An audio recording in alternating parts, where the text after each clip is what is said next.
And I'm going to turn over our announcement to our attorney, Attorney Tom York.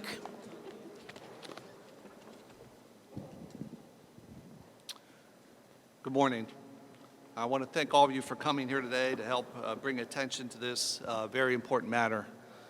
A matter that is not an exaggeration to say is life and death to the most vulnerable citizens in our society. The developmentally disabled, or sometimes referred to as the intellectually disabled, in our state centers. Those are the people that need the protection. In particular, we're talking today about Polk Center and Whitehaven Center. The Commonwealth has announced the closure of Polk Center and Whitehaven Center.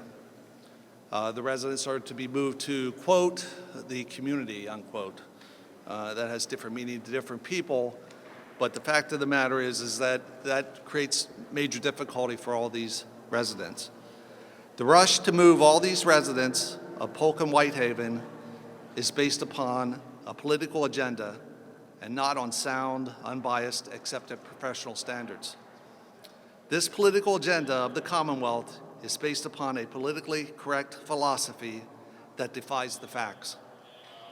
This politically correct goal of the Commonwealth is without regard to the needs, desires, health and safety, and well-being of the individuals residing at Polk and Whitehaven, who will suffer very real harm as a result of this. These individuals who form our class of plaintiffs are in need of intensive and extensive and constant care. They are not the low-care individuals that sometimes do well out in the community. These are people who cannot do many basic everyday tasks without assistance. These are people who need full-time nursing care, medical procedures every few hours sometimes. These are people who need one-to-one constant supervision to prevent aggression or self-injurious behavior. Some even require 2 or 3 staff be present or be available to help in case they need to de-escalate instances of acting out. Essentially, we are dealing with the most vulnerable of the vulnerable. There's a reason they are among the few hundred still remaining in Pennsylvania's developmental centers. It's because they are the most difficult to move. They're the most difficult to accommodate with the services and the attention that they need. Moving these persons out to group homes or other community in quotes again, residences will harm them psychologically, emotionally, medically, and physically. Even worse, for some, this hurry to close all developmental centers is in effect a death sentence. Some will face a much earlier mortality, as has happened in other states pursuing this misguided political correctness. I represent a number of states. My practice is essentially nationwide, more focused on the East Coast, and I've done work in a number of states, and I can tell you I've seen it happen in other states. Others will suffer more abuse and injuries in the community than what they would if they stayed in these facilities, these centers that provide such excellent care. And let me go off script here for a second. I saw somebody with a Polk Center Strong shirt the other day, and let me just shout out to them and the people that they were here today. Also to the Whitehaven people who I assume that maybe they're employees or state workers who work there. And we wouldn't even be here today arguing that people should remain there if it wasn't for the excellent work that they've done. These people are outstanding individuals. You can't meet finer people. Some of them have even made financial sacrifices to care for these individuals that they love and consider family members. And I just can't speak highly enough of the people that work at Polk Center and at Whitehaven Center.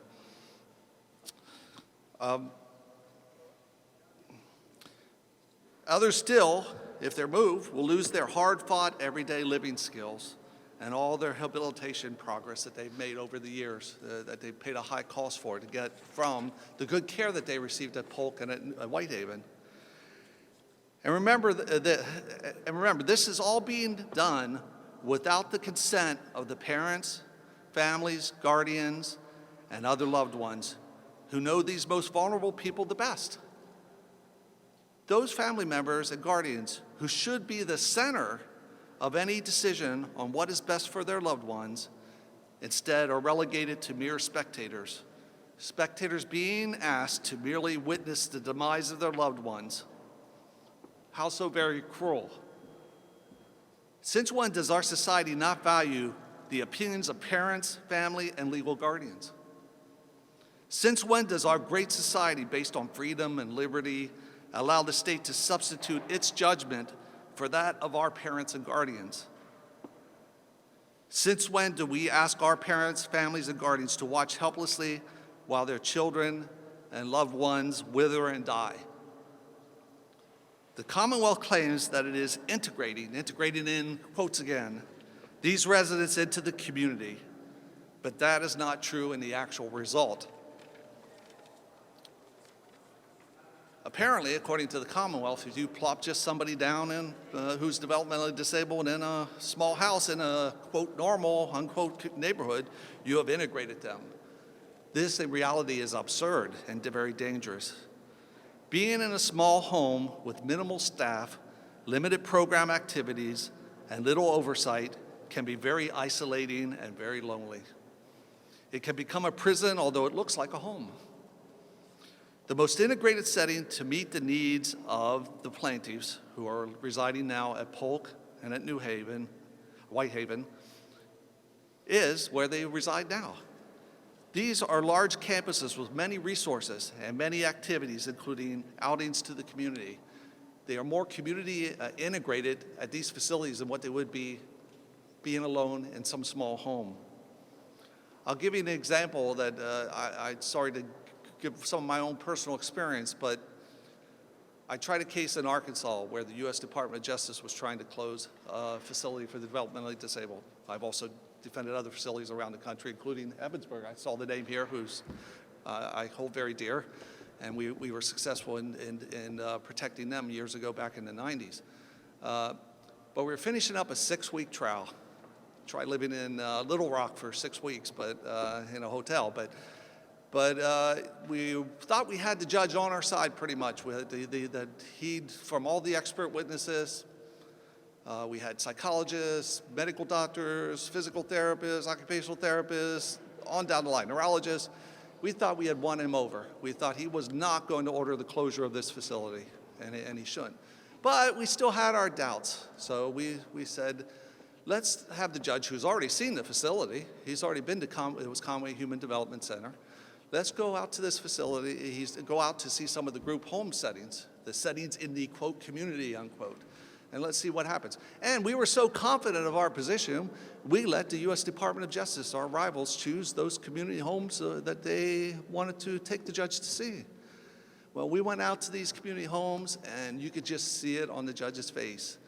In contrast to the facility, Conway Human Development Center, where they had an indoor pool, Olympic size, in fact, a chapel, a gym with exercise equipment, a canteen, a cafeteria, a theater, a rec room with games, a snoozling room. Those of you who work in this field know what a snoozling room is, but it's a sensory room where they give you all the sensory stimulation of different lights and devices, and a recreation area outside, had many friends. They had dances organized, festivals, parties, excursions out into the so-called community.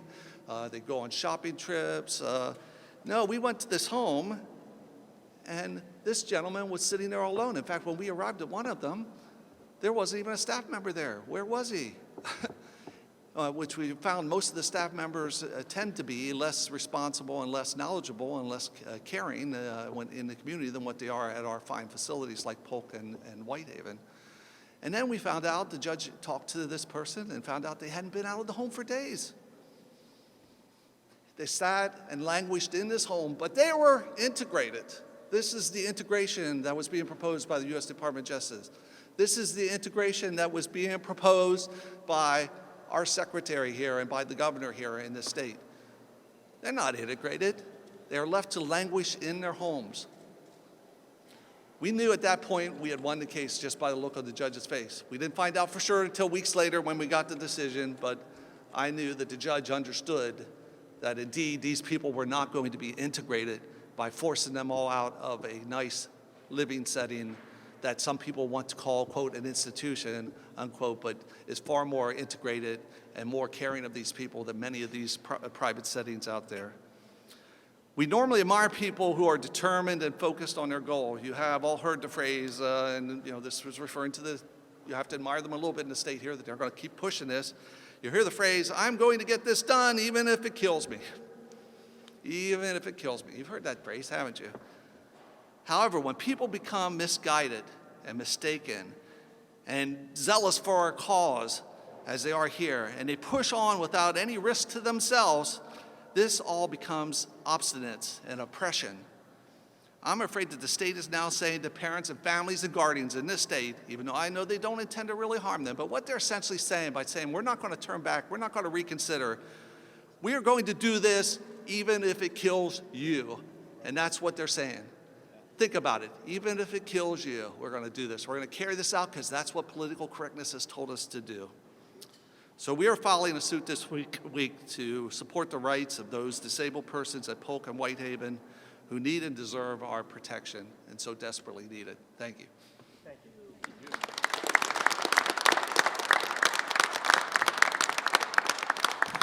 Thank you, Attorney York. And now we'll hear from Senator Scott Hutchinson. Thank you. My name is Senator Scott Hutchinson. I represent the 21st District in northwestern Pennsylvania. And I am here to stand shoulder to shoulder with the individuals that reside at Polk Center, that call it their home, that feel that it is a stable, loving, caring, and protective environment, something that they've called home their entire lives. They should not be ripped out of their homes, and therefore I stand in support of this lawsuit, knowing that we, those of us who are very familiar with the people who reside at Polk, very familiar with their families, and we feel that it's important that we cover every base, whether it's legislatively, as we work with a moratorium bill working its way through the House and Senate as we speak, but also in this respect, to go to court and say, these individuals have a right. They have a right to a secure and safe and high-quality place to call their home, something that many of them have called a home their entire lives. So I'm happy to support this effort and stand with the families of Polk Center and Whitehaven as we move forward. One other remark I'd like to say, and certainly I believe the attorney hit the nail on the head, covered all the bases, but I wanted to reiterate what was told to us shortly after the announced closure. Something that I already knew the answer to, but I asked it while we met with the leadership at Polk State Center. I said, what if 6 months ago, one of these individuals or their families came to you and said, we would like to move into a different setting? What would your response have been? The administration at Polk and the folks from the Department of Health and Human Services said we would have moved them immediately with no waiting list, with no questions asked. It was their right. They had the choice. They have chosen to live and reside at Polk State Center. Nobody is being forced to stay there.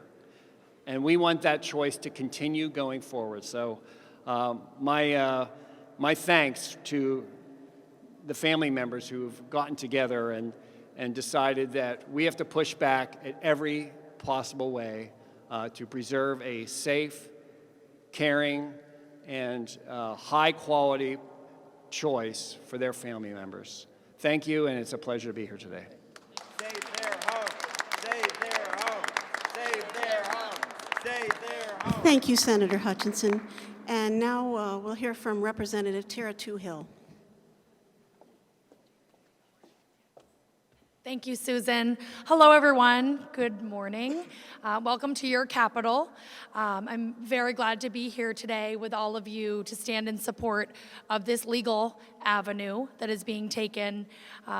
And I just want to thank the staff of the health committees and the human services committees.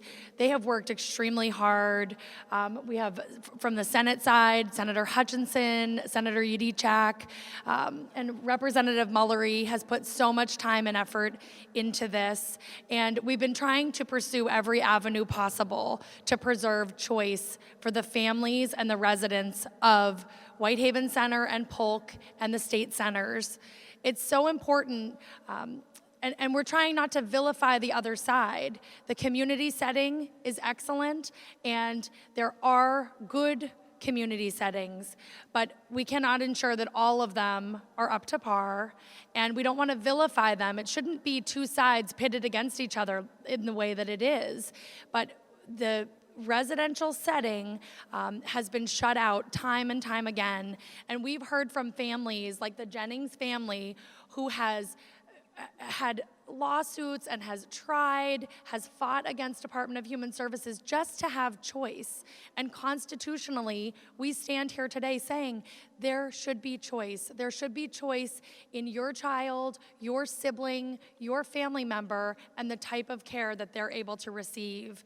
And I don't think any of us can judge what we would do unless we have a family member in this position, because you want there to be a safety net provided by the government that if in fact, say the community setting fails, if in fact it is not the correct setting for your family member, that there should be some sort of state safety net.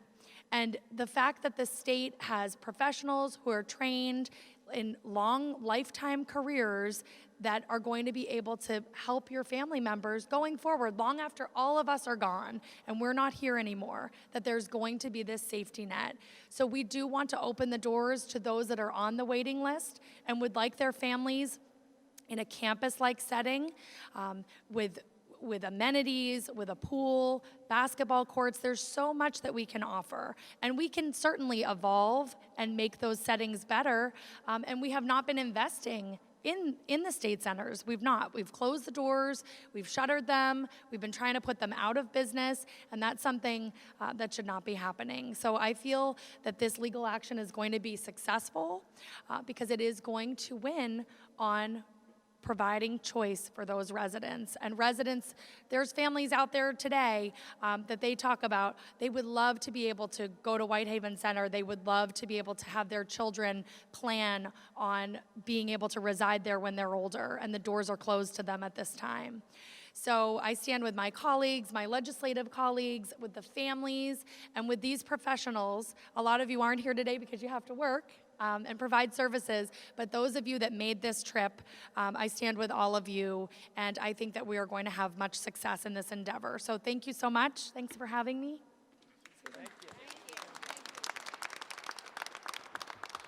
Thank you, Representative Toohil. And now we'll hear from Representative R-Lee James.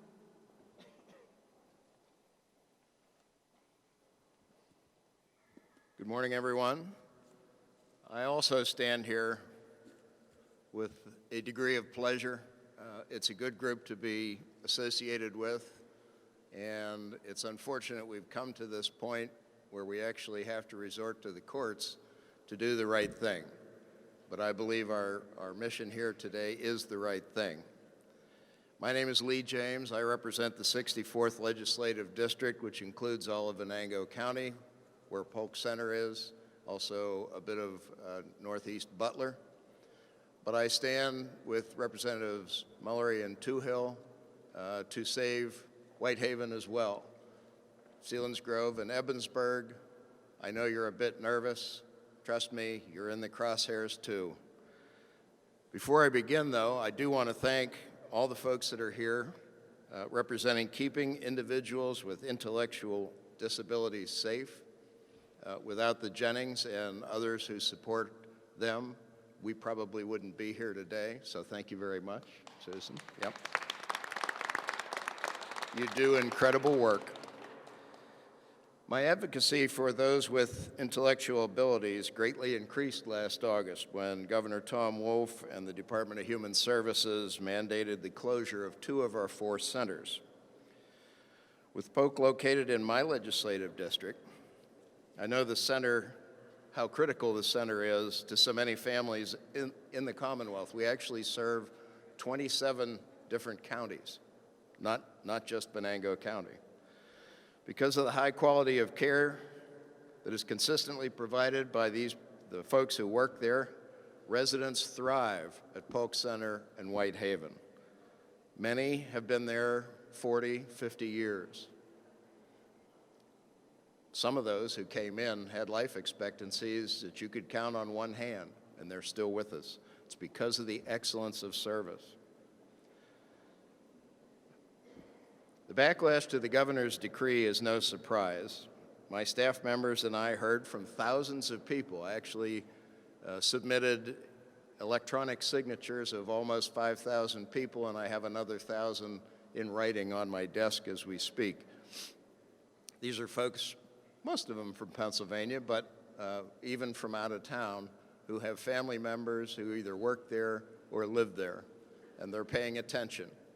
Make no mistake about it. This is not happening in a vacuum. They're paying attention. We heard from residents' families.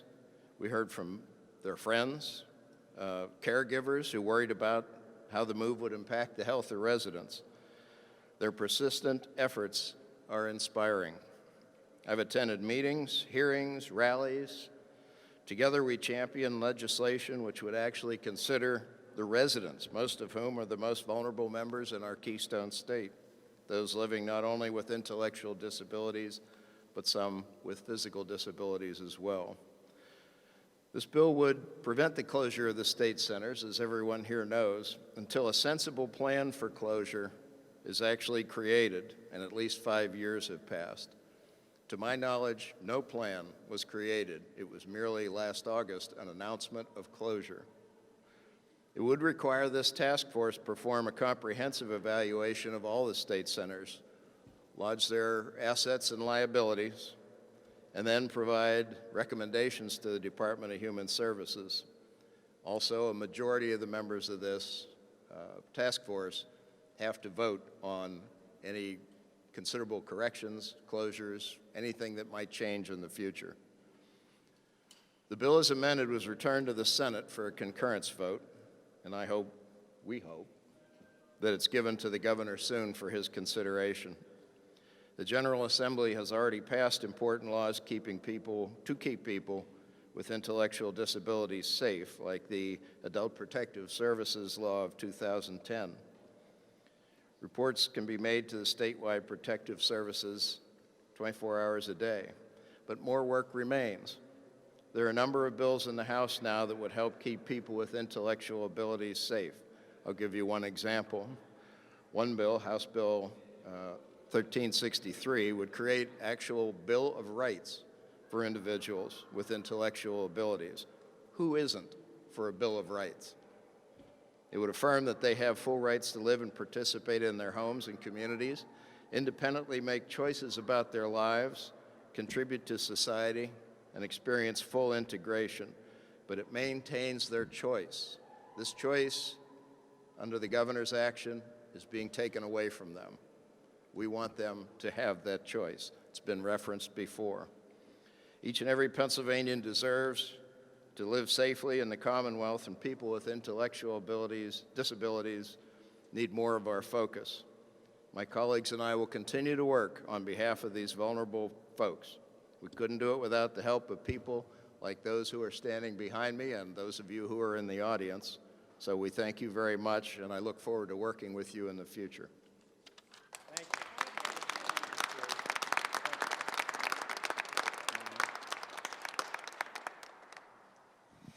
Thank you, Representative James. And now we will hear from Representative Gerald Mullery.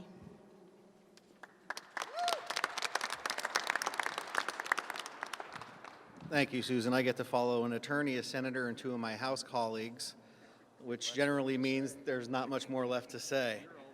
But back in October, when Representative James and I introduced House Bill 1918, and a few days later when Senator Yidichak introduced Senate Bill 906, we were mocked. We were told that those bills would never have an opportunity for a vote, either in committee or on the House floor, and that we were fighting a losing battle. But it didn't take long for Senator Hutchinson and Chairman Kathy Rapp to say, we think differently. And what we've witnessed since then is pretty amazing. We've seen overwhelming support for this bill in the Senate Health and Human Services Committee. We've seen support for this bill in the House Health Committee, despite Speaker Turzai's attempt to delay a vote. We've seen overwhelming support for this bill on the Senate floor. We've seen overwhelming support for Representative James' amendment and then the bill as amended on the House floor. And you have to ask why. Well, there are two very simple reasons. The first is the people standing behind me and those that they represent. I don't think Governor Wolf or Lieutenant Governor Fetterman or Secretary Teresa Miller or Deputy Secretary Ahrens or Director Kevin Dressler or Sherry Landis and the ARC expected this kind of fight. I think they underestimated the commitment, the determination, and the grit of these families, these employees, their stalwart union in AFSCME, the community advocates from the Polk and Whitehaven areas, and me and my colleagues. And that was a mistake, because we're here to fight. The other reason I think we've seen such overwhelming support for this legislation is because we are morally right. And when you're morally right, it's not hard to win. But we know there's a fight ahead of us. We saw what they did to Governor Tom Wolf on the balcony, where they cornered him and shoved iPhones in his face and made him guarantee that he would veto this, because that's how they work. Well, guess what? We can get down and dirty too. And now we have Attorney Tom York here. And he is going to prove that we are not only morally right, we're legally right.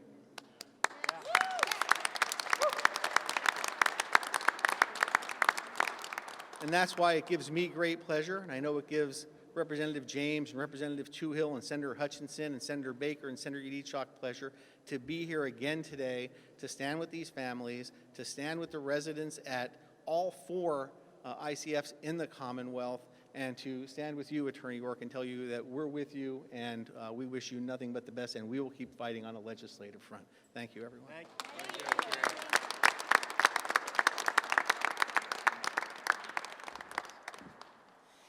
Thank you, Representative Mullery.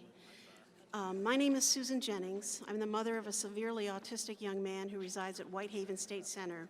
And I'm just going to say a few words on behalf of the families. Who controls the Commonwealth of Pennsylvania? Who determines services the Commonwealth provides for its most vulnerable and needy citizens? Why doesn't the Commonwealth allow the families and citizens to choose intermediate care facilities? In my estimation, the intermediate care facility is like the hospital ICU. Who cannibalizes their ICU to pay for the outpatient clinic? Our loved ones are among the most severely and profoundly disabled population, and they need the intensive care only offered by the intermediate care facilities. Community placement works for some, but in the case of my son Joey, it was an unmitigated disaster. That's my son in community. He suffered for 4 years in 6 different community waiver homes that could not manage his challenging behaviors and who discharged him into 5 different psychiatric wards. In the course of those terrible years, he suffered a broken eye socket, multiple stitches. He was exposed to pornography. He was toxically overmeted with powerful psychotropics that left him with Parkinsonian tremors, disfiguring female breasts, serotonin syndrome, and psychotic breaks with reality. He was rescued by the compassionate and professional caregivers at Whitehaven State Center. Yeah. The community service system failed Joe miserably. Joey was rejected by the community over and over again. Joey was left with nowhere to go. Joey was never more isolated and never more segregated than in the lonely, scattered community waiver houses and apartments. There are countless Joeys in Pennsylvania. When the Commonwealth eliminates outstanding services provided in the state-run public intermediate care facilities such as Whitehaven Center and Polk Center, those rejected by the community like Joey end up in psychiatric wards, retrofitted emergency rooms, prisons, and out on the streets. The so-called community asserts that my son Joey is just a rare case. I wish that were true. I really do. But it is not. The autism rate is now 1 in 59 births and steadily rising. A lot more of these children will come of age in the next 10 years, and 10% of them will be as severely impacted as my son. Whitehaven Center and Polk Center are public intermediate care facilities which were donated to Pennsylvania by its compassionate citizens specifically to be used for long-term residential care of the most severely and profoundly disabled. These state centers offer comprehensive care with on-site multidisciplinary teams of professionals, including doctors, nurses, behaviorists, therapists, and well-trained, justly compensated direct care staff. These therapeutically designed facilities are equipped with specialized accommodations almost universally lacking in community waiver housing. Right now, there's currently 13,000 people on Pennsylvania's waiting list. This includes 5,000 individuals on a critical waiting list. The Commonwealth would like you to believe that these individuals do not want to obtain care for their special needs at one of the remaining state centers. The truth is, they were never offered the comprehensive care available at the state centers. They don't even know they exist. The doors are closed to those in need. Despite the overwhelming need for long-term care by thousands of disabled Pennsylvanians, as well as the strong support for the services offered at Whitehaven and Polk Center from so many people in the community, including individuals, civic groups, faith-based groups, and state and local legislators, the Wolf administration and the appointed officials in the Department of Human Services remain determined to shut them down. The Commonwealth is not only evicting the residents who have called these centers home for decades, but it is denying future generations their right to receive comprehensive care now available. The self-proclaimed disability advocates have a seemingly endless list of professional lobbying groups with an alphabet soup of acronyms. They forcibly advocate for us against our will and against the best interest of our loved ones. The disability advocates have never even met our loved ones or inquired about their medical needs, but they use millions and millions of our own taxpayer dollars to undermine and eliminate the only type of care that will work for our loved ones. There's no appeasing the disability advocates. There's no reasoning with the disability advocates. There's no compromise with the disability advocates. It is community or nothing. Their sanctimonious attitude seems to be, I don't want an ICF for my family, so you shouldn't be able to choose an ICF for your family. Why can't Pennsylvania offer both types of service systems, a range of services for a range of needs, community and state centers as provided for by federal law? The disability advocates attack our family members' viable options and offer alternatives that are worse than nothing. They offer only unworkable, anemic, and unrealistic in-home supports or a costly, isolating, privatized system of segregated housing for our loved ones. The community homes have chronic staff shortages and are amassing a record of abuse and neglect rivaling the decades-old psychiatric asylums. Media exposés report many instances of the profiteers at the top of the community system raking in millions of dollars while their direct care staff are underpaid and impoverished. Direct care workers in the scattered, dispersed community houses cannot collectively bargain. Hence the low wages, no benefits, no on-the-job support, and minimal training, which lead to a high staff turnover rate of 38% and a vacancy rate of over 11,000 positions per day in the community. These lobbyists effectively control the Department of Human Services and the Office of Developmental Programs, and they set the policies. Both the Commonwealth and the disability advocates continue to claim they will save an enormous amount of money by destroying the state centers and that the money saved will be used to eliminate the waiting list. If that assertion was ever true, then why didn't eliminating Altoona Center, Crescent Center, and Hamburg Centers make even a tiny dent in the waiting list? Think about it. Once these valuable centers are destroyed, they cannot be replaced. Our families are fighting the good fight to prevent this tragedy for our loved ones and Pennsylvania. On behalf of the residents of Whitehaven Center and Polk Center, I would like to thank the compassionate and courageous legislators who stand with us, fighting to protect our loved ones, as well as all of those who have supported us in our decision to help protect the civil rights of our family members with this lawsuit.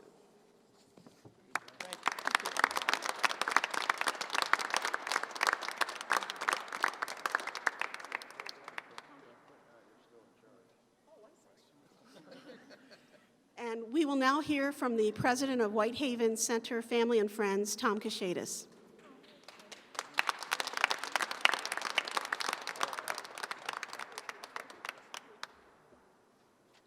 Good job, guys.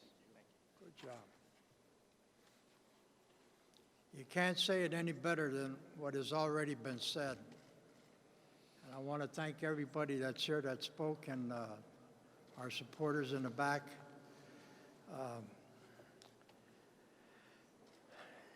You just did a great job, guys. That's all I can say. But I have a statement to make, and I want to let you know what's been on my mind for a number of years. My wife and I are parents of Maria KIIDS, who's a resident of Whitehaven Center for the past 40 years. We're at the center because Maria there was an attempt of her to live in about 5 different group homes, and it didn't work. And Whitehaven Center has worked for her for the last 40 years. Saying that, these are my words today. There is a coalition of organizations today that strongly advocate the closure of Pennsylvania state centers because they believe that all individuals with disabilities, intellectually and physically disabled especially, can thrive better living in an environment that involves the status quo of people that we find throughout the general populace where we live today. At this time, I would like to name these organizations so we know who our challenge is with. The Temple University Institute on Disabilities, the ARC of Pennsylvania, Achievia, Disability Rights of Pennsylvania, the Waiting List Campaign, Speaking for Ourselves, Self-Advocates United as One, Vision for Equality, Northeast Pennsylvania Inclusive, ADAPT. Their internet says that they're a militant type of organization, and I think that was mentioned here today. That's our challenge. That's what we're fighting. Do we have a chance? With these people behind us today, I think we have a great chance, and with the efforts of Tom York.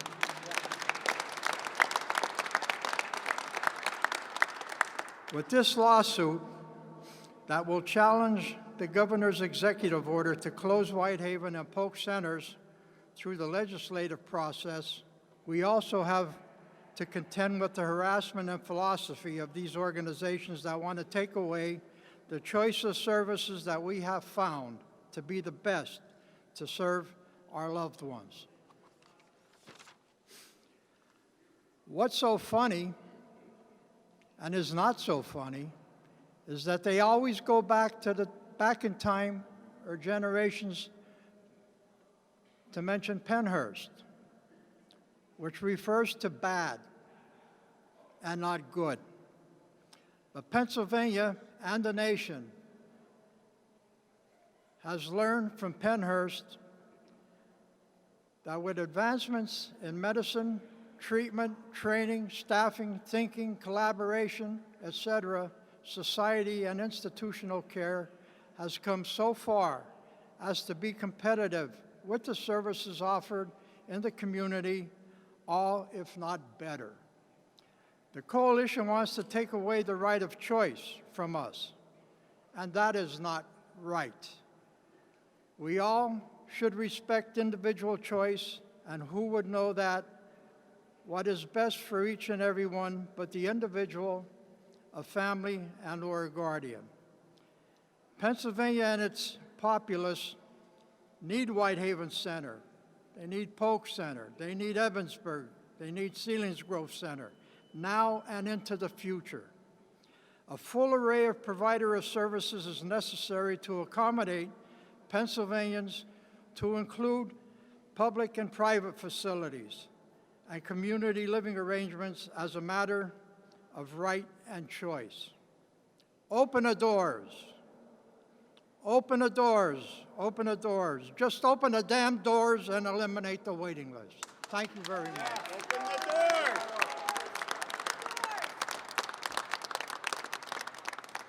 Thank you so much, Tom. And thus concludes our press conference for today. Thank you all for coming. Thank you.